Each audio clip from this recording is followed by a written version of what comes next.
Welcome. We're very lucky today to have Dr. Bill Donohue, head of the Catholic League, to talk about this horrific attack on a Catholic school in Minneapolis by a trans gunman, which, as far as I can tell, has disappeared from the media, strangely enough. Comparing it to what happened in Minneapolis with George Floyd. I mean, I don't understand why the Catholics aren't making the same issue of it that Black Lives Matter did. But in any case, Dr. Donohue is perhaps the world's foremost authority on, well, not only anti-Catholicism, but also on sort of the sexual politics of the Catholic Church. He wrote a book, The Truth About Clergy Sexual Abuse, Clarifying the Facts and Causes, in 2021, and I interviewed him. It was a fantastic interview. He's been very brave, forthright, honest. The new word is transparent. And strangely enough, it seems after reading his book and seeing what's happening, the only place that doesn't have child sexual abuse in our society now is the Catholic school system. The public schools and certainly the posh private schools seem to be run by child molesters and people who want to castrate boys and chop the breasts off girls and do all sorts of strange things. And so the most horrific thing happening now is this epidemic of trans violence, much of it directed against Christian and religious institutions. There was a big shooting at an evangelical school not long before this one. So I thought Dr. Donohue, who is a PhD in sociology, has honorary Doctor of Laws from Ave Maria School of Law, has written 11 books, produced a documentary on Walt Disney called Walt's Disenchanted Kingdom, and is on many advisory boards, edits and publishes the Catholic League Journal Catalyst, is board of National Association of Scholars, won many awards. I met him in Washington many years ago at the Heritage Foundation, perhaps as the confidant of popes and potentates, I don't know. He wrote this incredible letter, which was on the website, an appeal to President Trump, which you see above me. And he was asking President Trump to deal with the mass shooting by setting up a commission to look at anti-Catholic bigotry emanating from the federal government and civil society. The animus against Christianity and Catholicism in particular, he wrote, is deep-seated and widespread. Its seeds lie outside government, especially in those institutions that shape the content and contours of our culture. And I might add, it's not just anti-Catholicism. I think it's against all organized religions except Islam.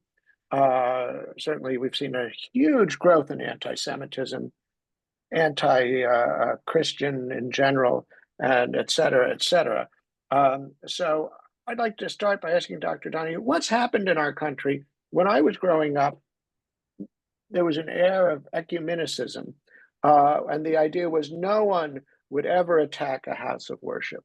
They were sanctuaries, really, and you simply didn't touch them. No civilized person would attack a house of worship in the United States. But since then, I think the first time I saw organized campaigns against houses of worship in the United States was in the AIDS movement, which would go and occupy Catholic churches and disrupt services, which was, in a previous era beyond the pale. Now it seems to have escalated to physical attacks, violent attacks on religious institutions. And I'd like you, as a sociologist, putting on your sociologist hat rather than the Catholic hat, or maybe you can wear two hats. Why has this happened? How has it happened? And how do we reverse this trend? Well, thank you very much for having me. I think it has to do with the deracination of our society. We've lost our roots. Our roots were Judeo-Christian. They're not rooted in anything else. They're not rooted in secularism and the Enlightenment. They're not rooted in Islam or in Shintoism or Taoism. It's the Judeo-Christian ethos that has guided this country and the principles upon which it was founded. That came under a large-scale attack in the 1960s. And what's been replaced by is militant secularism. I'm not talking about somebody who's just indifferent, who fell away, not a practicing Jew or Catholic or Protestant. I'm talking about people who really hate religion, the militants among them. And these people have a twisted idea of freedom. That's what it really comes down to. Their idea of freedom is libertinism. Do whatever you want to do. Make up your own idea of what's right and wrong. Moral relativism in the extreme.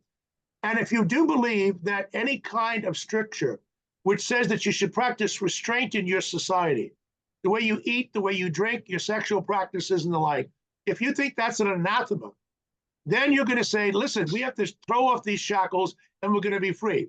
A lot of people did, and they wound up in the morgue. Now, the Judeo-Christian understanding, the Catholics got their understanding of sexuality from Jews. People need to understand that. The idea of monogamy was not practiced before. And the idea that sex should be between the man and woman in the province and the establishment of an institution of marriage, that was also something new. And that women had rights that needed to be respected. Well, this has been all thrown out. And this idea that everybody can make up their own idea of right and wrong is positively dangerous. And what we have now, as you mentioned, rampant anti-Semitism on our college campuses. People have to understand, you've always had anti-Semites. A lot of them were crackpots. Well, these people are just plain stupid, but they're not dangerous the way it is when you work, for example, in the major media, and you work in the arts, and you work in Hollywood, and you work in education, the teachers' unions, as well as higher education. Now you're talking something different altogether. Trump did the right thing. He's only in office a couple of weeks. In February, he set up a presidential commission on religious liberty with some distinguished people across various religious faiths. And he was looking exclusively at anti-Christian bigotry stemming from the federal government, which he should, because the Biden administration under their FBI, they declared war on Catholics and spied on them. But what happened in Minneapolis, this trans person, it's a man, let's face it, there's no such thing as transgender, either male or female. This guy who had falsely claimed that he was a woman, he goes in and he shoots and kills Catholic kids. It was planned, it was coordinated, he gave a lot of thought to it. And my point to the president is this in the letter. You already have a commission, which is looking at anti-Christian bigotry stemming from the federal government. You need now to make it wider. You need to expand it. They have to look at the roots. The roots are not government. The roots of anti-Christian and anti-Semitic words and deeds are in the culture. So I've asked him to look at the civil society outside of government and either the same people or get a different panel. And I can tell you one thing, Larry, on Monday, President Trump is going to be present and give an address before the second meeting of his Presidential Commission on Religious Liberty. Whether or not he'll mention this idea that he wants to expand it, I have no idea. But that's what I think they need to do.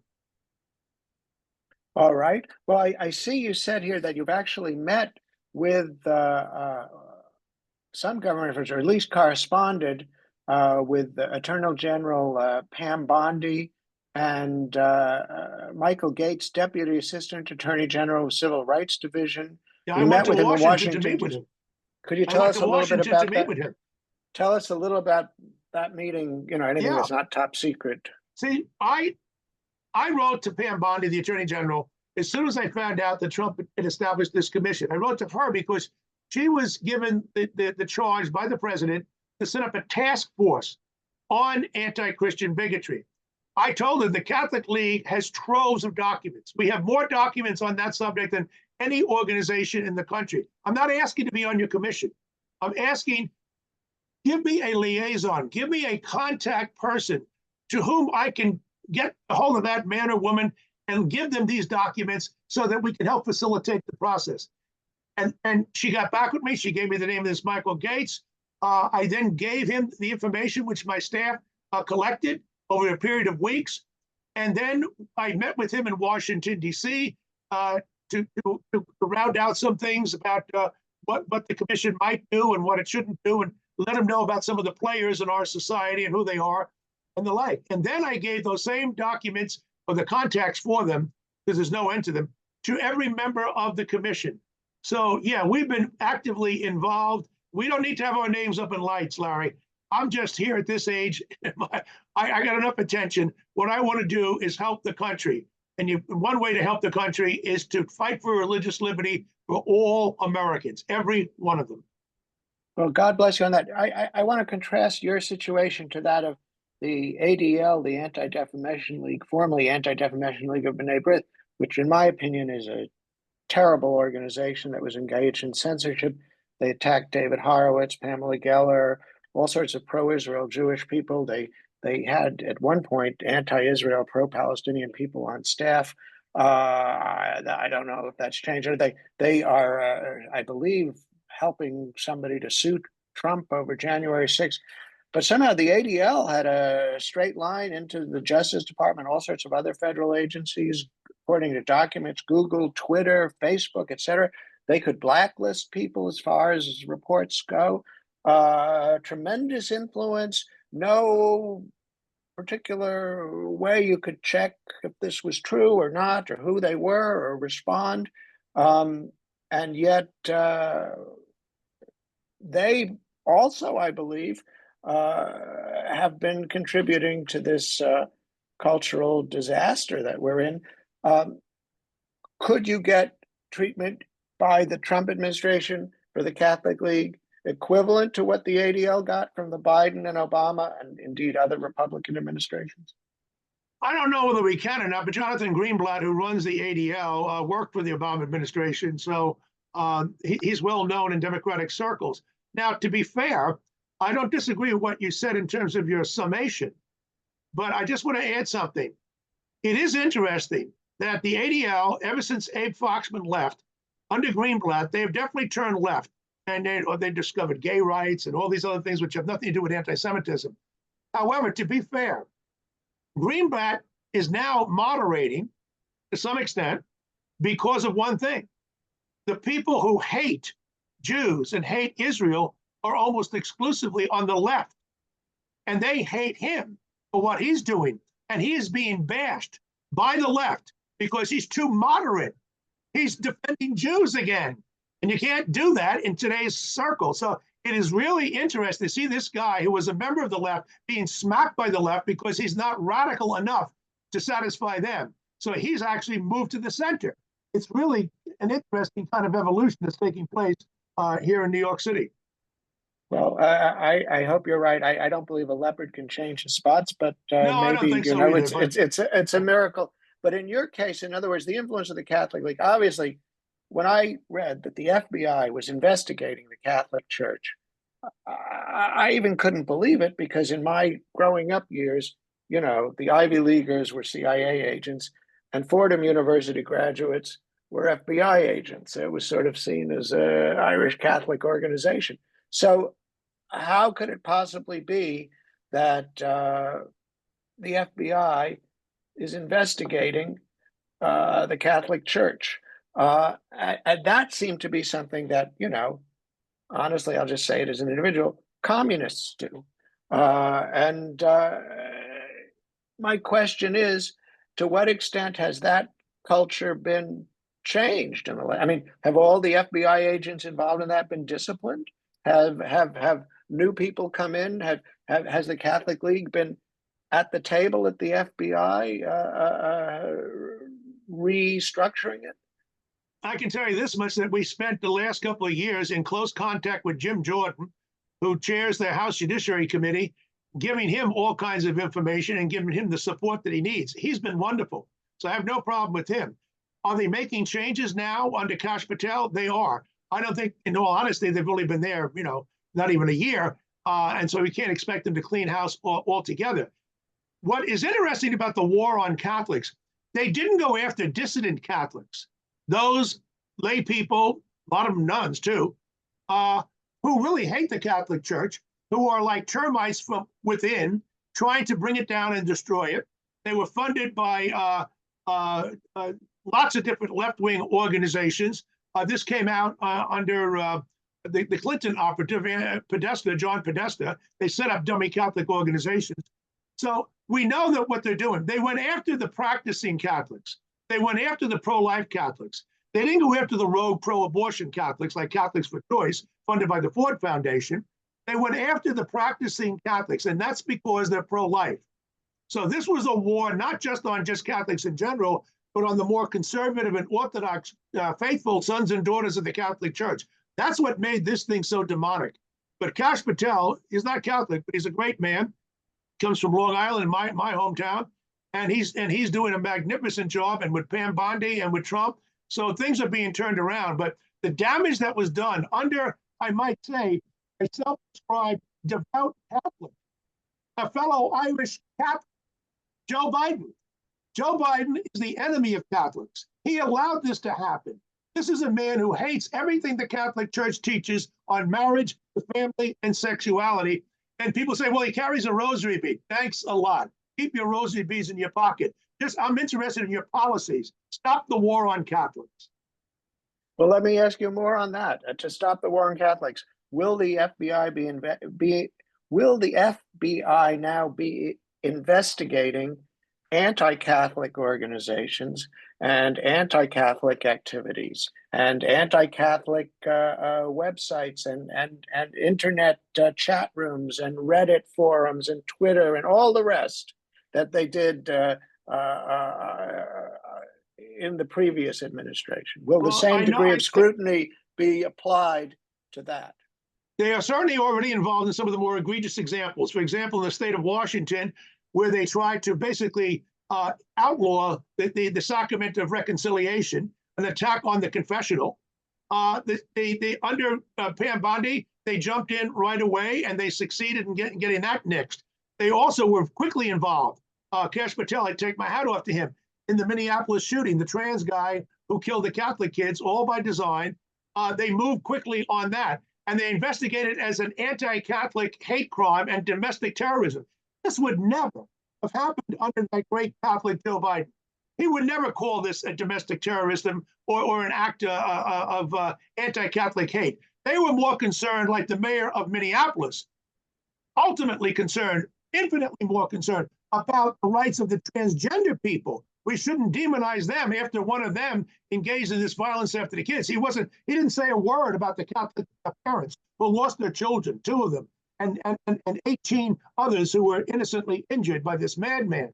He also hated lots of other people. We know that. I don't deny. He hated Jews. He hated lots of people. But he was a man of the left, as I pointed out. He wasn't a right-winger. The people in Columbia University and Harvard University who hate Jews are not right-wingers, all right? This guy was a proud defender of LGBTQ. He was a fan of this guy, Luigi, the great hero, went out and killed the insurance guy. He was clearly a man on the left. So, but they don't want to, they want to deep six that. The media want to downplay it. Yet when you had a Muslim crazy man who went out and killed all the gays at that Pulse nightclub a few years ago, they didn't hear anything about the fact of his Muslim credentials. They wanted to downplay that. Well, this is all true, but I'm just asking in terms of your impact now, your influence now, to push this question forward.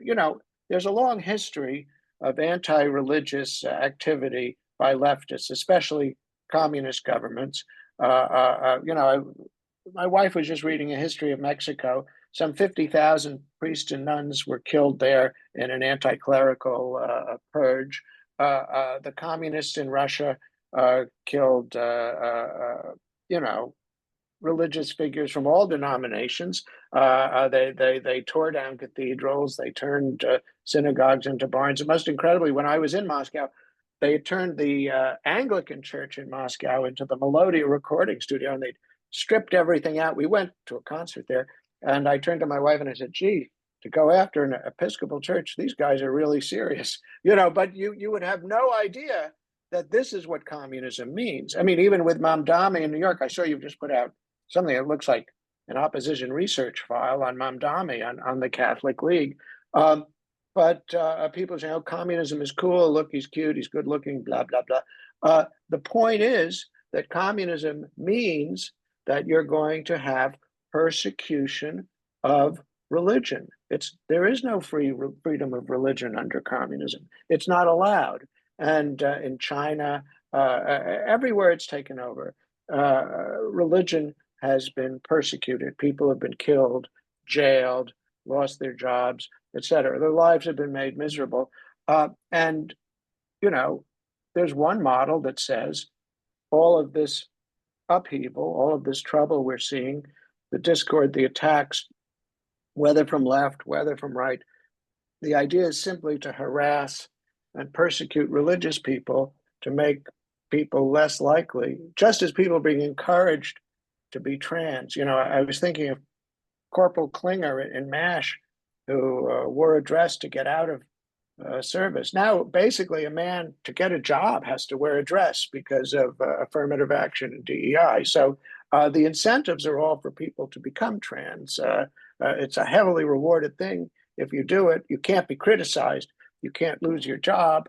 You're going to be in a privileged position versus married man with some kids working a 9-to-5 job. So my question to you is, to reverse the polarity, isn't it necessary to be as vigorously vigilant with all of these anti-religious movements as they were the other way around? Well, that's right. And I want to make sure that everybody listening to this podcast understands that you're not engaging in hyperbole when you talk about Mamdani and you talk about communism. Let me be very specific. There are 6 people who make up the inner circle of Zohran Mamdani. One of them, her first name is CEA, Sia Weaver. She came out and said, we need to have more communist, I didn't say socialist, more communist in government, in elected officials. We need to seize private property. She's not even a socialist. She's a full-fledged communist. And she's one of the top advisors to the man who may very well be the next mayor of the city of New York. So again, you're not engaging in hyperbole. This is something that's real. Young people today have no idea what communism means. You couldn't have any idea. If you knew what happened under Stalin, under Mao, under Pol Pot, you couldn't possibly support communism. But that's what he's doing. And he wants to defund the police. He wants to abolish the prisons. He wants to nationalize grocery stores. He said Obama is evil. Obama is considered too conservative to this man. He hates Jews. He hates Israel. He doesn't believe in religious liberty. His economic policies are absolutely insane. And this is the kind of person which is given serious attention by people in New York City, particularly the young white girls in Brooklyn who are just simply gone. Well, 46% in a recent poll that was reported, I read it on X, 46% of New York City Jewish Democrats support Mamdani. Well, you know, and if you look at his donor list, there are a lot of Jewish names of Jewish billionaires there. So, and among his advisors when they list those. So it's a serious problem. There were, of course, in Russia, there was a KGB branch called the Yevsektia that was made up of Jewish KGB agents, some of them out of yeshivas, who would go around arresting rabbis, and they would be shot or sent to the gulag or whatever. And then after that work was all done, they were then liquidated by Stalin. So this behavior is not restricted to any one denomination. I'm sure it happened in the Russian Orthodox Church and elsewhere.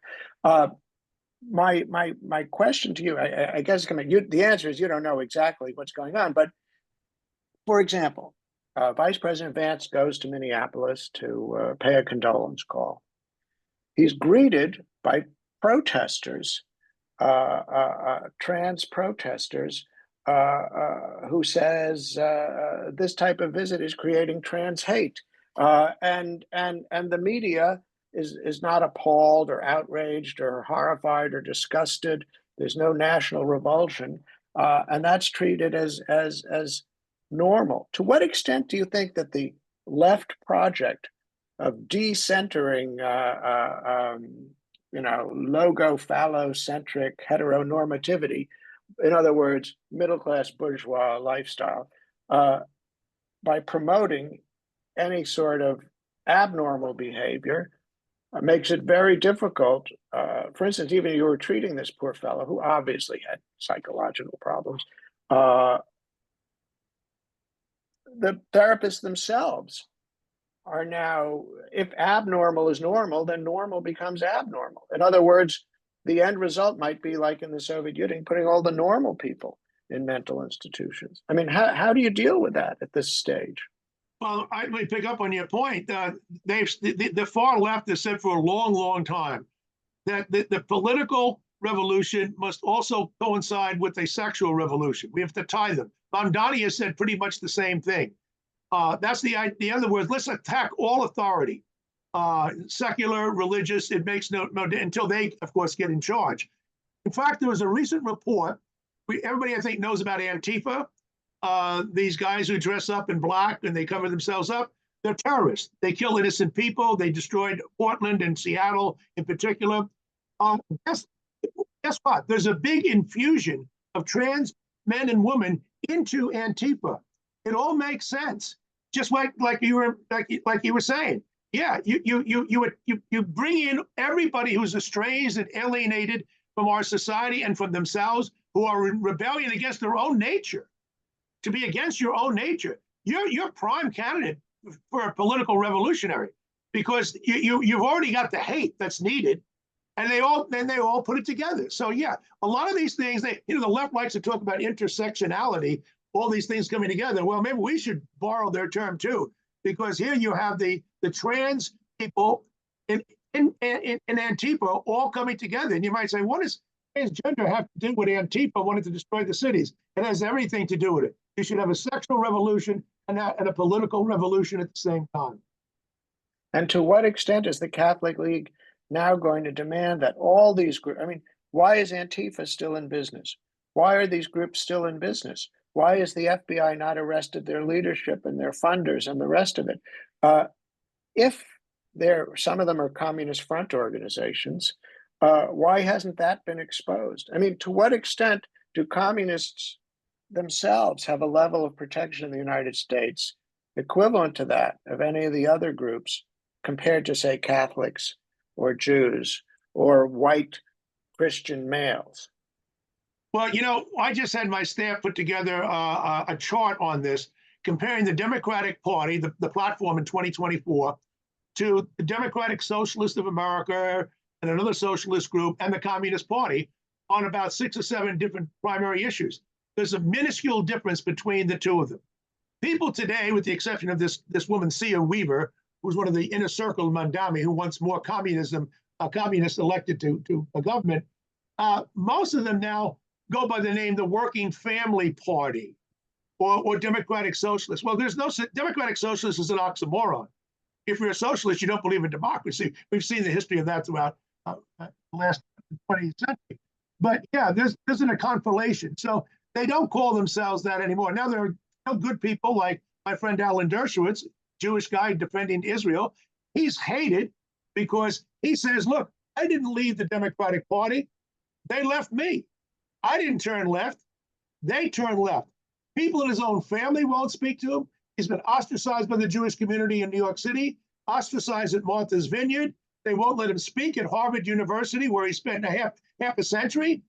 I mean, anybody who crosses these people, David Horowitz, you mentioned him before. He was on the left. He moved over to the center, became a strong conservative.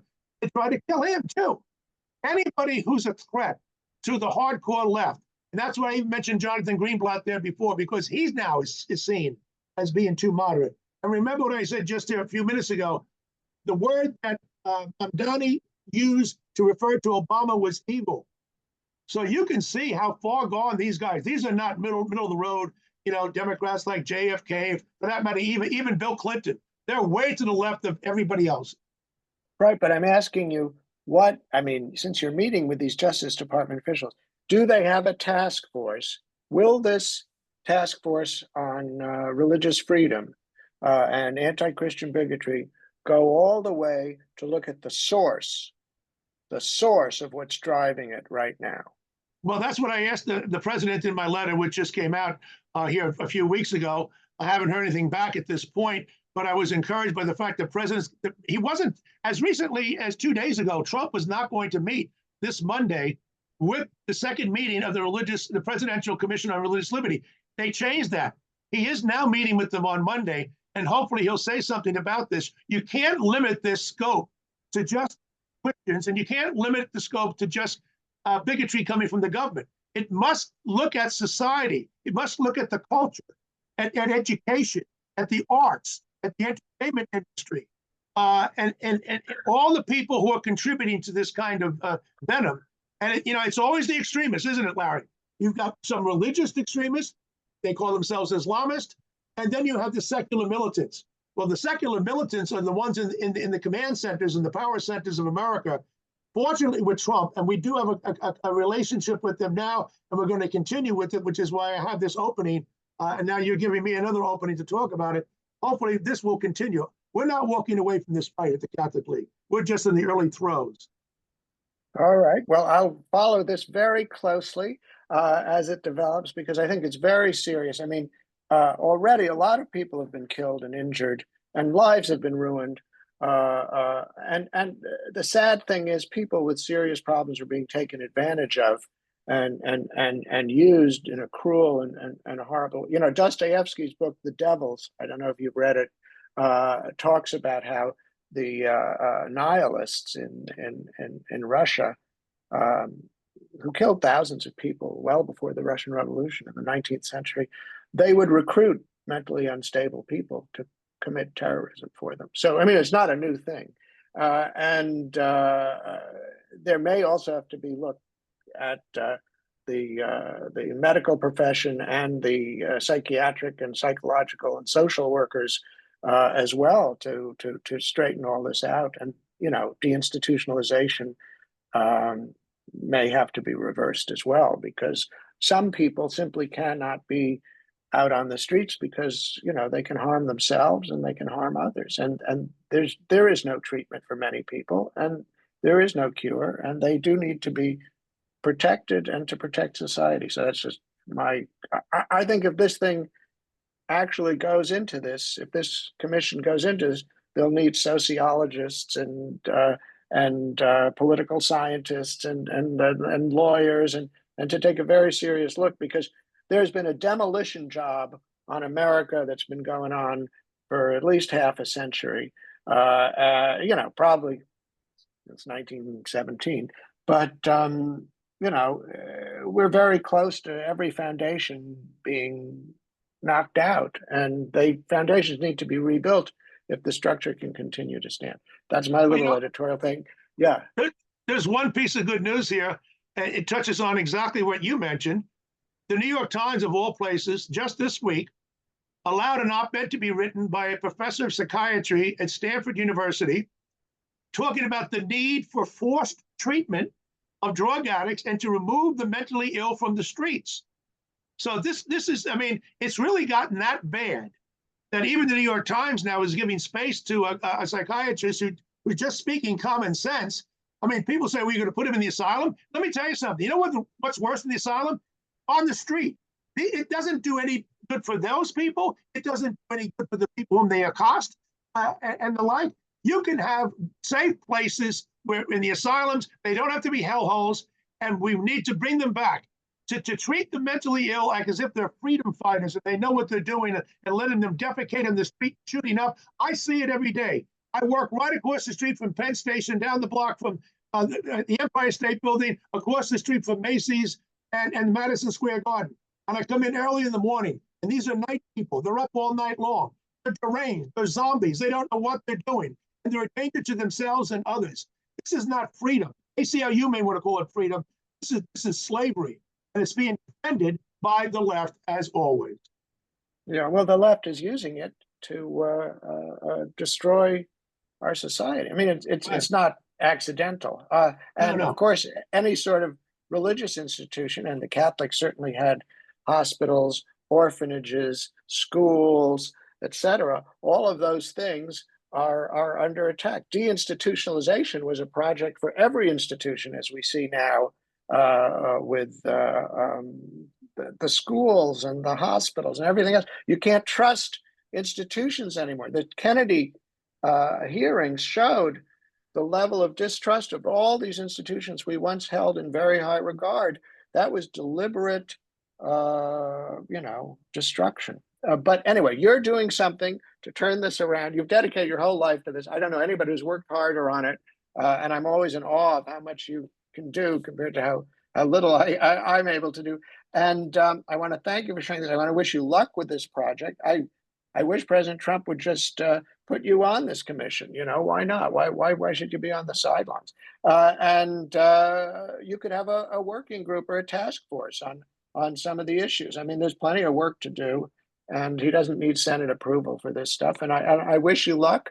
And we'll stay tuned and see how this develops. But you're hopeful, it sounds like. And on Monday, we'll find out what comes next. And thank you again. And God bless you.